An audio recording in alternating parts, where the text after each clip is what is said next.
राम राम आप सभी को। श्री रामचरितमानस का मैं मास पुराण का 14वां विश्राम से शुरू करती हूँ।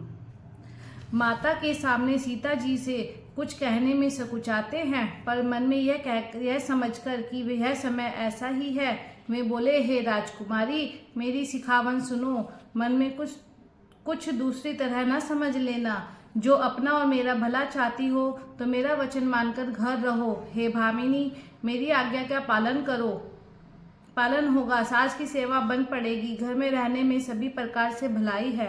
आदर पूर्वक सास ससुर के चरणों की पूजा करने से बढ़कर दूसरा कोई धर्म नहीं है। जब जब माता मुझे याद करेगी और प्रेम से व्याकुल होने के कारण उनकी बुद्धि भूली हो जाएगी। हे सुंदरी, तब तुम कोमल वाणी से पुरानी कथाएं कह कहकर इन्हें समझाना। हे सुमुखी, मुझे सैकड़ों सौगंध है। मैं यह स्वभाव से ही कहता हूँ कि मैं तुम्हें केवल माता के लिए ही घर पर रखता हूँ। मेरी आज्ञा मानकर घर पर रहने से गुरु और वेद के द्वारा सम्मत धर्म के आचरण का फल तुम्हें बिना ही कलेश के मिल जाता है, किंतु हठ के वश होकर गालव मुनि और राजा नहुष आदि सबने संकट ही सहे। हे सुमुखी, हे सयाने, सुनो, मैं भी पिता के वचन को सत्य करके शीघ्र ही लौटूंगा। दिन जाते देर नहीं लगेगी। हे सुंदरी, हमारी ये सीख सुनो। हे वामा, यदि प्रेम वश हट करोगी तो तुम परिणाम में दुख पाओगी। वन बड़ा कठिन और भयानक है। वहाँ की धूप, जाड़ा, वर्षा और हवा सभी बड़े भयानक हैं। रास्ते में कूश, कांटे और बहुत से कंकड़ हैं। उन पर बिना जूते के चप्पल पैदल ही चलना होगा। तुम्हारे चरण कमल कोमल और सुंदर हैं और रास्ते में बड़े बड़े दुर्गम पर्वत हैं। पर्वतों की गुफाएं, खो, नदियाँ, नद और नाले ऐसे अगमय और गहरे हैं कि उनकी ओर देखा तक नहीं जाता। रीछ, बाघ, भेड़िए, सिंह और हाथी ऐसे शब्द कर रखते हैं कि उन्हें सुनकर धीरज भाग जाता है। जमीन पर सोना, पेड़ों की छाल के वस्त्र पहना और कंद मूल फल का भोजन करना होगा। और वे भी क्या सदा सब दिन मिलेंगे? सब कुछ अपने अपने समय के अनुकूल ही मिल सकेगा। मनुष्य को खाने वाले निशाचर फिरते रहते हैं। वे करोड़ों प्रकार के कपट रूप धारण कर लेते हैं। पहाड़ का पानी बहुत ही लगता है। वन की विपत्ति बखानी नहीं जा सकती। वन में भीषण सर्प, भयानक पक्षी और स्त्री पुरुषों को चुराने वाले राक्षसों के झुंड रहते हैं। वन की याद आने मात्र से धीर पुरुष भी डर जाते हैं। फिर हे मृगलोचनी, तुम तो स्वभाव से ही डरपोक हो। हे हंसमग्नि, तुम वन के योग्य नहीं हो। तुम्हारे वन जाने की बात सुनकर लोग मुझे अपयश देंगे। मानसरोवर की अमृत के समान जल से पाली हुई हंसनी कहीं खारे समुद्र में भी जा सकती है। नवीन आम के वन में विहार करने वाली कोयल क्या करील के जंगल में शोभा पाती है? हे चंद्रमुखी, हृदय में ऐसा विचार कर तुम घड़ी पर रहो। वन में बड़ा कष्ट है। स्वाभाविक ही हित चाहने वाले गुरु और स्वामी की सीखों को सिर चढ़ाकर नहीं मानता। वह हृदय में भरपेट पछताता है और उसके हित हानि अवश्य होती है।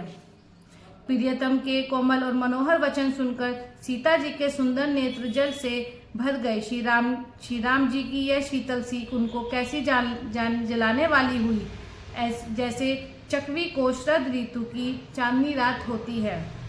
जानकी जी से कुछ उत्तर देते नहीं बनता। वे यह सोचकर व्याकुल हो उठी कि मेरे पवित्र और प्रेमी स्वामी मुझे छोड़कर जाना चाहते हैं। नेत्रों के जल को जबरदस्ती रोककर वे पृथ्वी की कन्या सीता जी हृदय में धीरज धरकर सास के पैर लगकर और हाथ जोड़कर कहने लगी, हे देवी, मेरी इस घड़ी भारी ठिठाई को क्षमा कीजिए। मुझे प्राणपति ने वही शिक्षा दी है जिससे मेरा परम हित हो, परंतु मैंने मन में समझकर देख लिया कि पति के वियोग के समान जगत में कोई दुख नहीं है। हे प्राणनाथ, हे दया के धाम, हे सुंदर, हे सुखों के देने वाले, हे सुजान, हे रघुकुल रूपी कुमुद के खिलाने वाले चंद्रमा, आपके बिना स्वर्ग भी मेरे लिए नरक के समान है। माता पिता, बहन, प्यारा भाई, प्यारा परिवार, मित्रों का समुदाय, सास ससुर, गुरु, स्वजन, सहायक और सुंदर, सुशील और सुख देने वाला पुत्र। हे नाथ, जहाँ तक स्नेह और नाते हैं, पति के बिना स्त्री को सभी सूर्य से भी बढ़कर तपाने वाले हैं। शरीर, धन, घर, स्त्री, नगर और राज्य, पति के बिना स्त्री के लिए यह सब शोक का समाज है। बोलो श्री रामचंद्र भगवान की जय। भोग रोग के समान है, गहने भार रूप हैं और संसार यम यातना के समान है। हे प्राणनाथ, आपके बिना जगत में मुझे कुछ भी सुखदायी नहीं है। जैसे बिना जीव के देह और बिना जल के नदी, वैसे ही हे नाथ बिना पुरुष के स्त्री। हे नाथ, आपके साथ रहकर आपका शरद पूर्णिमा के निर्मल चंद्रमा के समान मुख देखने से मुझे समस्त सुख प्राप्त होंगे। हे नाथ, आपके साथ पक्षी और पशु ही मेरे कुटुंबी होंगे। वन ही नगर और वृक्षों की छाल ही निर्मल वस्त्र होंगे और पर्णकुटी ही स्वर्ग के समान सुखों की मूल होगी। उदार हृदय के वन देवी और वन देवता ही सास ससुर के समान मेरी सार संभाल करेंगे और कुशा और पत्तों की सुंदर साथरी ही प्रभु के साथ कामदेव की मनोहर तोषक के समान होगी। कंदमूल और फल ही अमृत के समान आहार होंगे और पहाड़ी अयोध्या के सैकड़ों राजमहलों के समान होंगे। क्षण क्षण में प्रभु के चरण कमलों को देख कर मैं ऐसी आनंदित रहूंगी जैसे दिन में चकवी रहती है।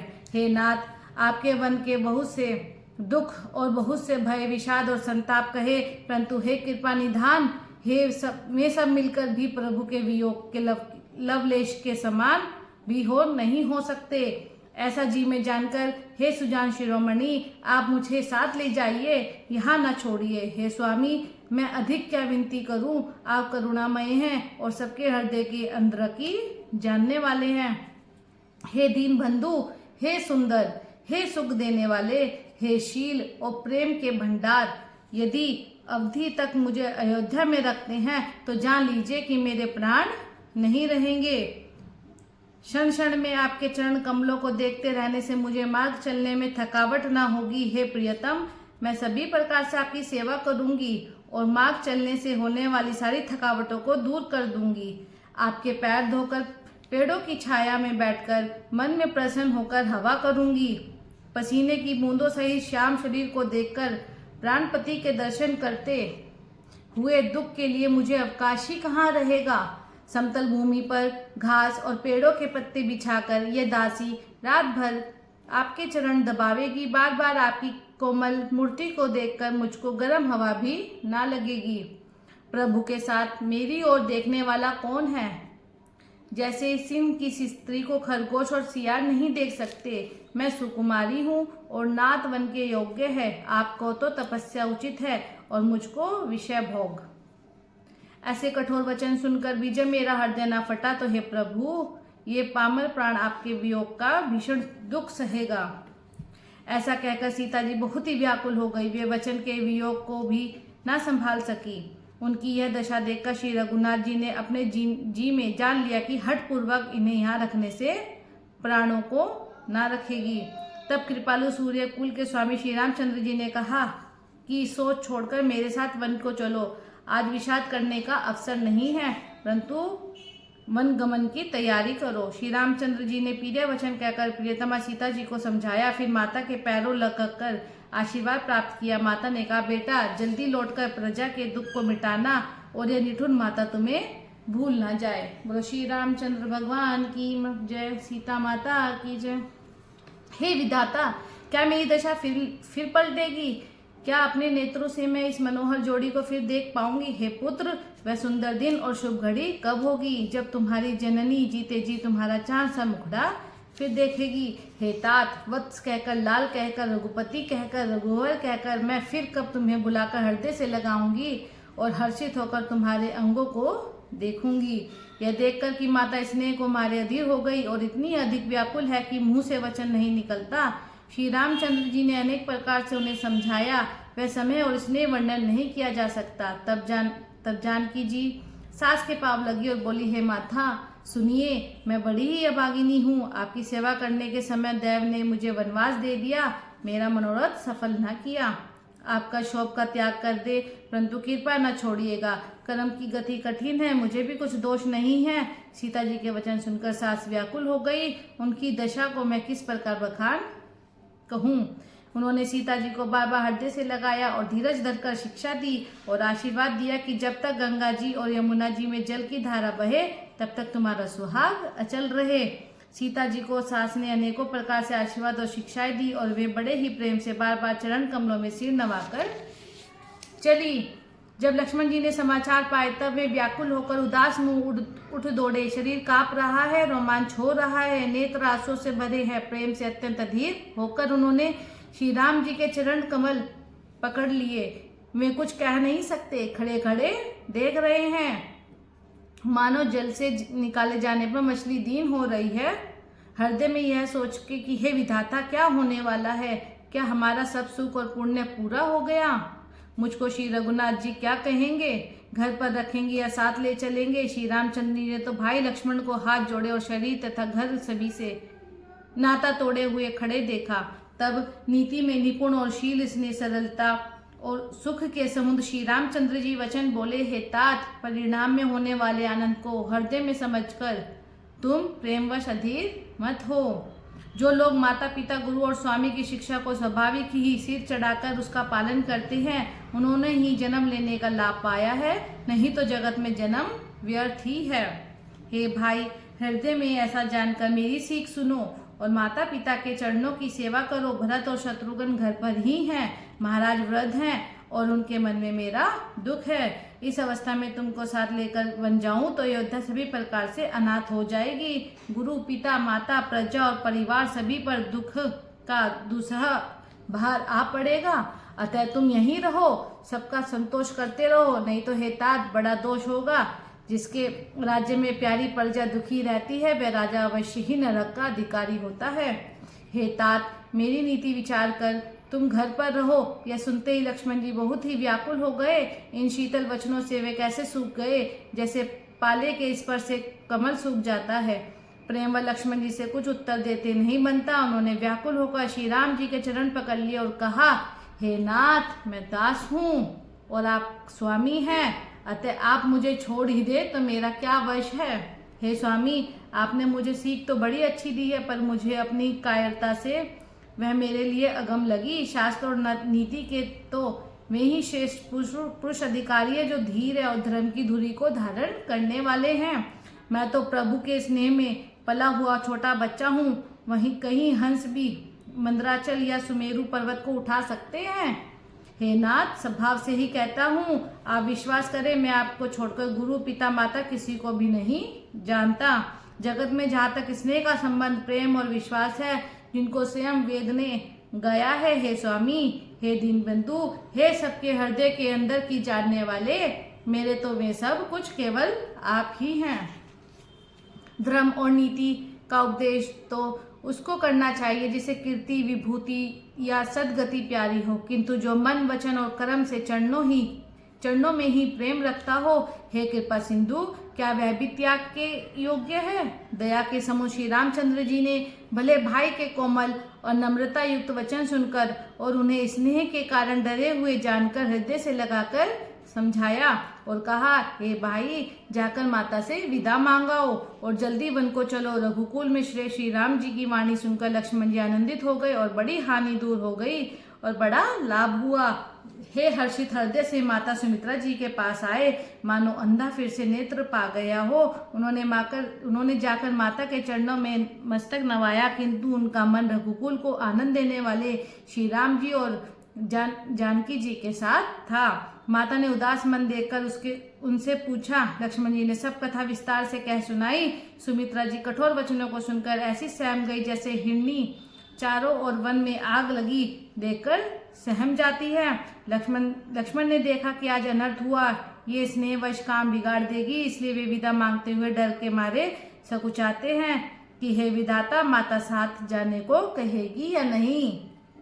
सुमित्रा जी ने श्री राम जी और श्री सीता जी के रूप, सुंदरशील और स्वभाव को समझकर और उन पर राजा का प्रेम देखकर अपना सिर धुना और कहा कि पापिनी कैकी ने बुरी तरह घात लगाया, परंतु कुछ समय जानकर धैर्य धारण किया और स्वभाव से ही हित चाहने वाली सुमित्रा जी कोमल वाणी से बोली, हे तात, जानकी जी तुम्हारी माता है और सब प्रकार से स्नेह करने वाले श्री रामचंद्र जी तुम्हारे पिता हैं। और श्री रामचंद्र भगवान की जय, सीता माता की जय।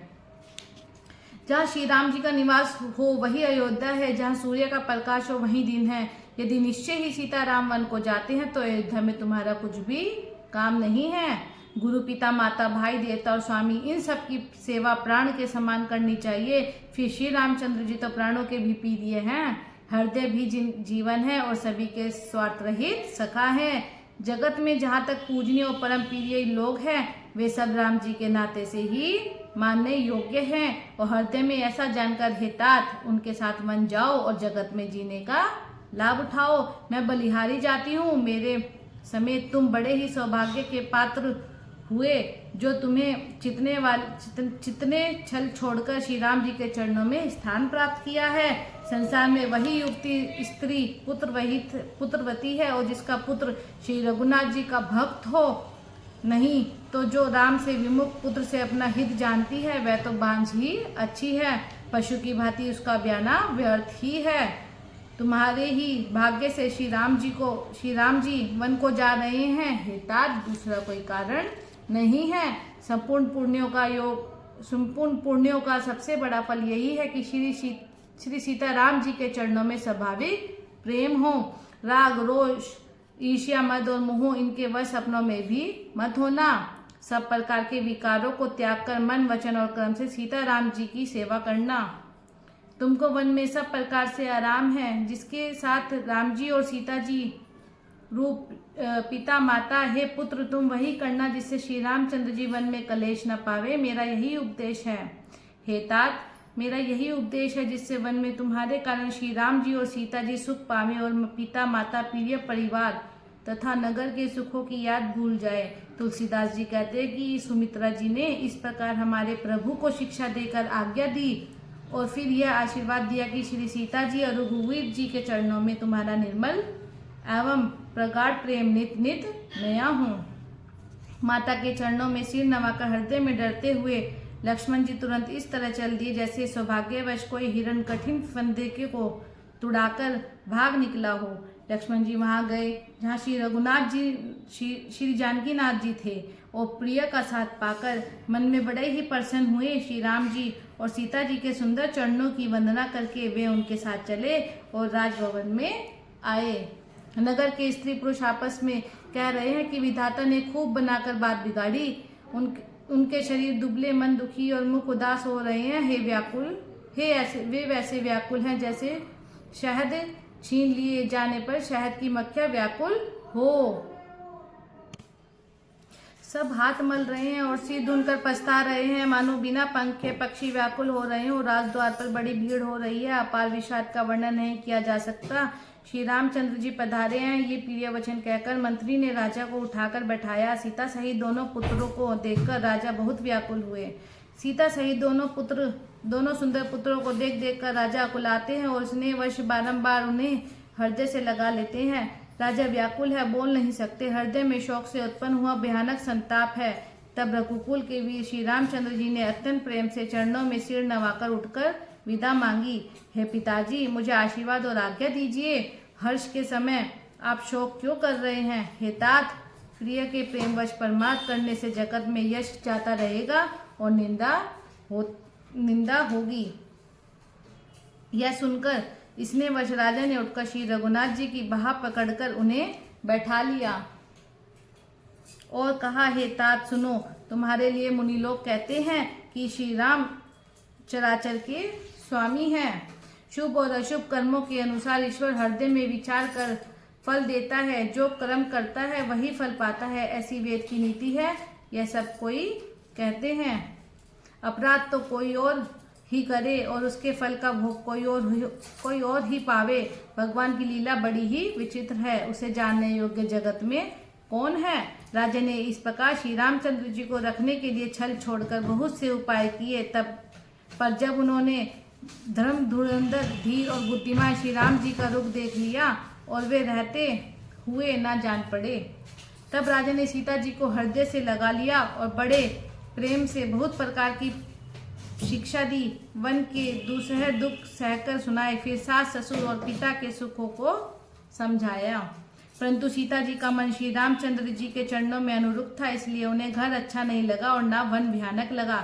फिर और सब लोगों ने भी वन में विपत्तियों की अधिकता बताकर सीता जी को समझाया। मंत्री जी, सुमंत्री जी की पत्नी और गुरु वशिष्ठ जी की स्त्री अरुंधति जी तथा और भी चतुर स्त्रियां स्नेह के साथ कोमल वाणी से कहती है कि तुमको तो वनवास दिया नहीं है, इसलिए जो ससुर, गुरु और सास कहे तुम तो वही करो।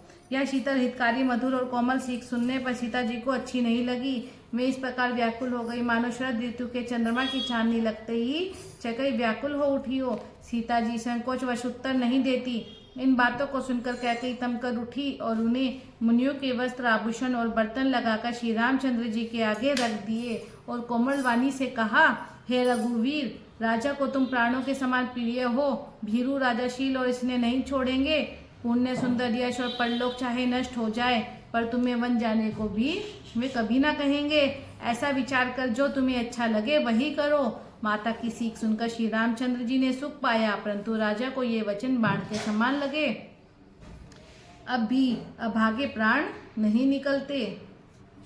राजा मूर्छित हो गए, लोग व्याकुल हैं, किसी को कुछ सूझ ही नहीं पड़ता कि क्या करे। श्री रामचंद्र जी तुरंत मुनि का वेश बनाकर और माता पिता को सिर नवाकर चल दिए। वन का सब साज सामान सजकर श्री रामचंद्र जी स्त्री और भाई सहित ब्राह्मण और गुरु के चरणों की वंदना करके सबको अचेत करके चले। राजा महल से निकलकर श्री रामचंद्र जी वशिष्ठ जी के दरवाजे पर जा खड़े हुए और देखा कि सब लोग विरह की अग्नि में जल रहे हैं। उन्होंने प्रिय वचन कहकर सबको समझाया। फिर श्री रामचंद्र जी ने ब्राह्मणों की मंडली को बुलाया।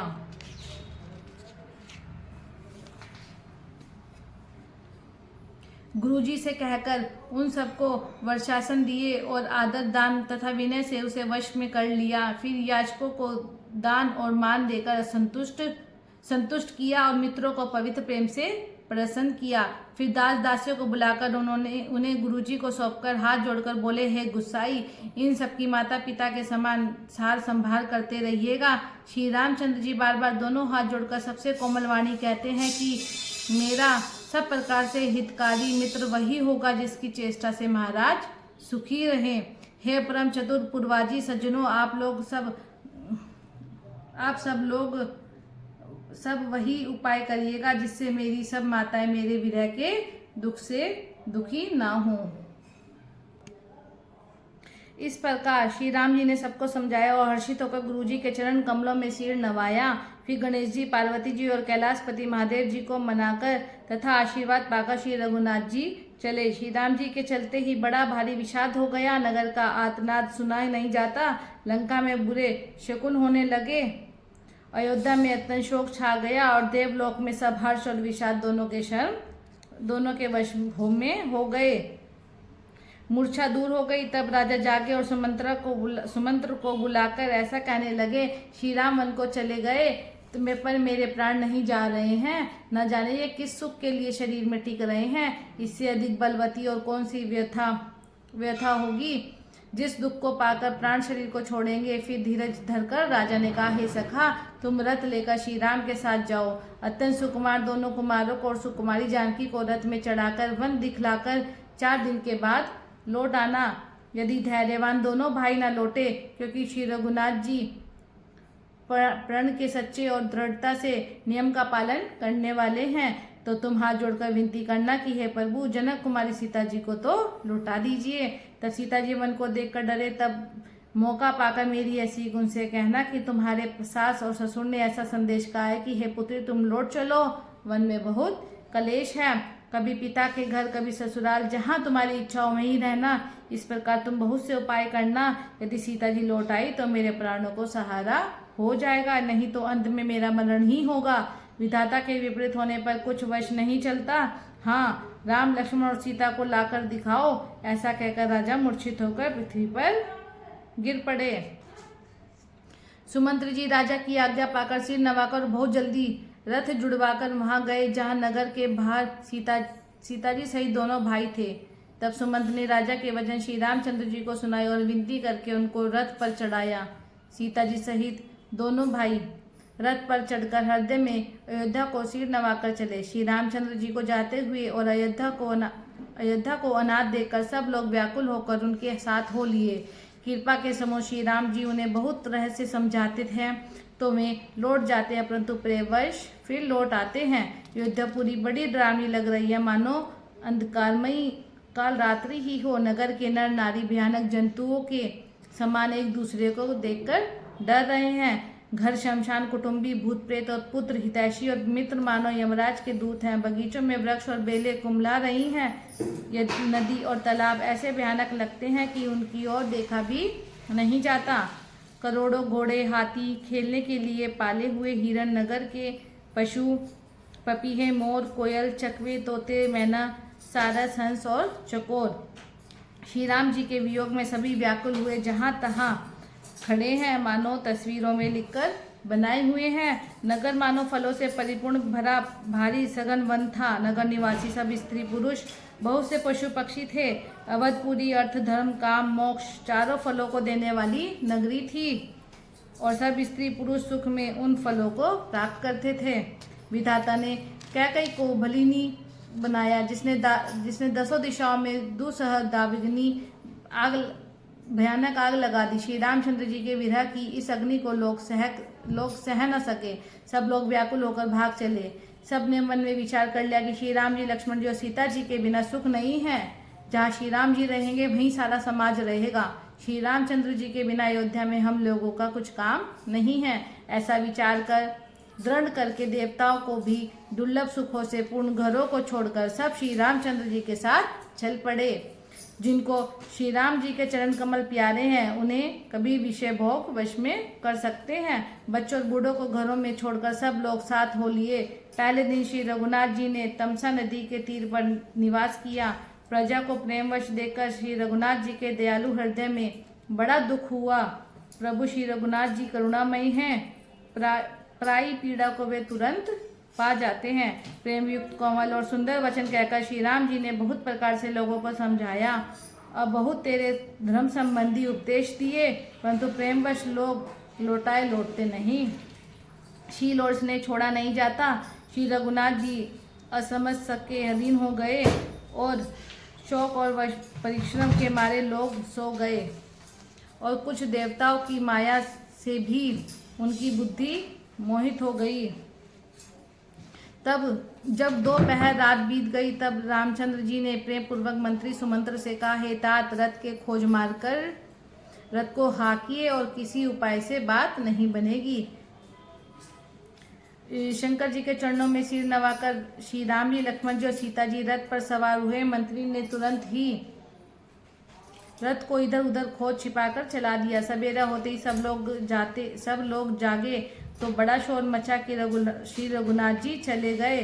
कहीं रथ का खोज नहीं पाते। सब हाँ राम पुकारते हुए चारों ओर दौड़ रहे हैं, मानो समुद्र में जहाज डूब गया हो, जिससे व्यापारियों का समुदाय बहुत ही व्याकुल हो उठाओ। वे एक दूसरे को उपदेश देते हैं कि श्री रामचंद्र जी ने हम लोगों को कलेश होगा यह जानकर छोड़ दिया। वे लोग अपनी निंदा करते हैं और मछलियों की सराहना करते हैं। श्री रामचंद्र जी के बिना हमारे जीने को धिक्कार है। और विधाता ने यदि प्यारे का वियोग ही रचा तो फिर उसने मांगने पर मृत्यु क्यों नहीं दी। इस प्रकार बहुत से प्रलाप करते हुए वे संताप से भरे हुए अयोध्या जी में आए। उन लोगों के विषम वियोग की दशा का वर्णन नहीं किया जा सकता। अवधि की आशा से ही वे प्राणों को रख रहे हैं। सब स्त्री पुरुष श्री रामचंद्र जी के दर्शन के लिए नियम और व्रत करने लगे। ऐसे दुखी हो गए जैसे चकवा चकवी और कमल सूर्य के बिना दीन हो जाते हैं। सीता जी और मंत्री सहित दोनों भाई श्रृंगवेरपुर जा पहुँचे, जहाँ गंगा जी को देखकर श्री राम जी रथ से उतर पड़े और बड़े हर्ष के साथ उन्होंने दंडवत की। लक्ष्मण जी, सुमंत और सीता जी ने भी प्रणाम किया। सबके साथ श्री रामचंद्र जी ने सुख पाया। गंगा जी समस्त आनंद मंगलों की मूल है। वे सब सुखों की करने वाली हैं, सब पीड़ों की हरने वाली है। अनेक कथा प्रसंग कहते हुए श्री राम जी गंगा जी की तरंगों को देख रहे हैं। उन्होंने मंत्री को, छोटे भाई लक्ष्मण जी को, प्रिय सीता जी को देव नदी गंगा जी की बड़ी महिमा सुनाई। इसके बाद सबने स्नान किया, जिससे मार्ग का सारा श्रम दूर हो गया और पवित्र जल पीते ही मन प्रसन्न हो गया। जिसके स्मरण मात्र से महान श्रम मिट जाता है और उनको श्रम होना यह केवल लौकिक व्यवहार है। शुद्ध सच्चिदानंद कंद स्वरूप सूर्य कुल के ध्वजा रूप भगवान श्री रामचंद्र जी मनुष्यों के सदृश ऐसे चरित्र करते हैं जो संसार रूपी समुद्र के पार उतरने के लिए पुल के समान है। बोलो श्री रामचंद्र भगवान की जय, सीता माता की जय।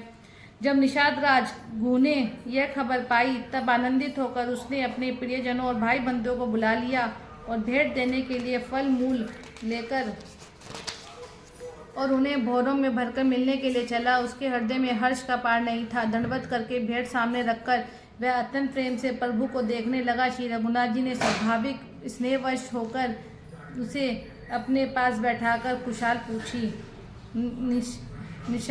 निषाद राज ने उत्तर दिया, हे नाथ, आपके चरण कमल के दर्शन से ही कुशल है। आज मैं भाग्यवान पुरुषों की गिनती में आ गया। हे देव, यह पृथ्वी, धन और घर सब आपका है। मैं तो परिवार सहित आपका नीच सेवक हूँ। अब कृपा करके पुर में पधारिए और इस दास की प्रतिष्ठा बढ़ाइए जिससे सब लोग मेरे भाग्य की बड़ाई करें। श्री रामचंद्र जी ने कहा, हे सुजान सखा, तुमने जो कुछ कहा सब सत्य है, परंतु पिताजी ने मुझको और ही आज्ञा दी है। उनकी आज्ञा अनुसार मुझे 14 वर्ष तक मुनियों का व्रत और वेश धारण कर और मुनियों के योग्य आहार करते वन में ही बसना है। गांव के भीतर निवास करना उचित नहीं है। यह सुनकर ग्रह को बड़ा दुख हुआ। श्री राम जी, लक्ष्मण जी और सीता जी के रूप को देखकर गांव के स्त्री पुरुष प्रेम के साथ चर्चा करते हैं। कोई कहती है, हे सखी, कहो तो वे माता पिता कैसे हैं जिन्होंने ऐसे बालकों को वन में भेज दिया। कोई एक कहता है, राजा ने अच्छा ही किया, इसी बहाने हमें भी ब्रह्मा ने नेत्रों का लाभ दिया।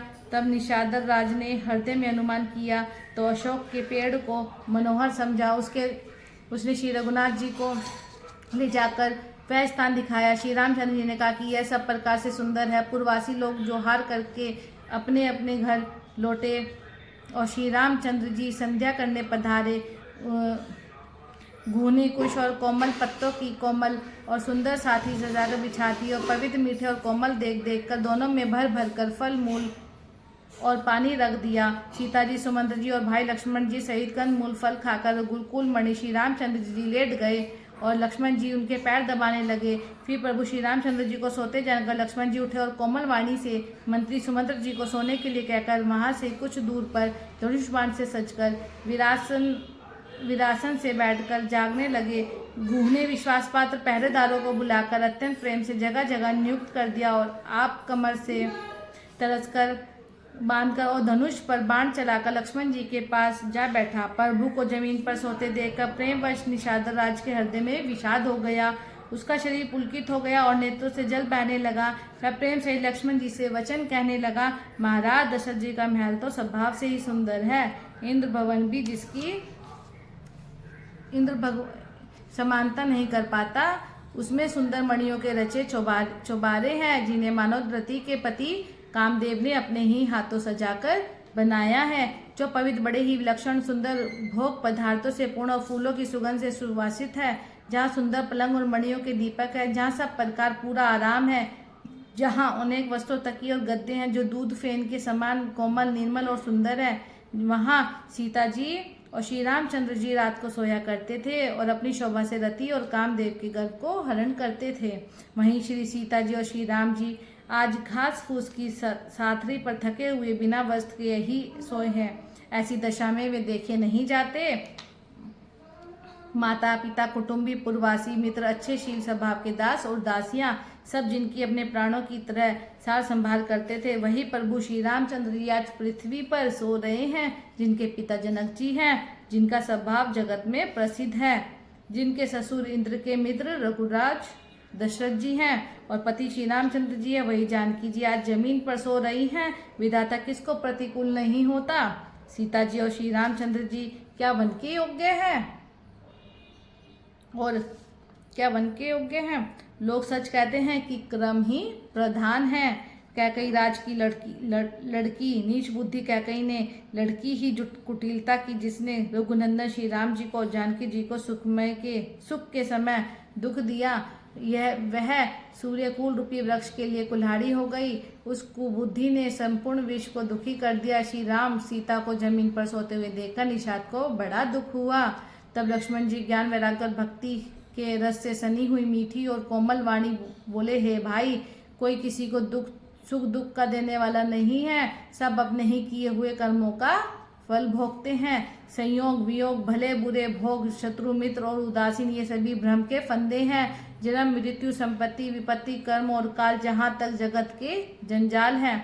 धरती, घर, धन, नगर, परिवार, स्वर्ग और नरक आदि जहाँ तक व्यवहार है, जो देखने सुनने और मन के अंदर विचार में आते हैं, इन सब का मूल मोह ही परमार्थ ये नहीं है। जैसे सपन में राजा भिखारी हो जाए या कंगाल स्वर्ग का स्वामी इंद्र हो जाए तो जागने पर लाभ या हानि कुछ भी नहीं है, वैसे ही दृश्य को, प्रपंच को हृदय से देखना चाहिए। ऐसा विचार कर क्रोध नहीं करना चाहिए और ना किसी को व्यर्थ दोष ही देना चाहिए। सब लोग मोह रूपी रात्रि में सोने वाले हैं और सोते हुए उन्हें अनेकों प्रकार के स्वप्न दिखाई देते हैं।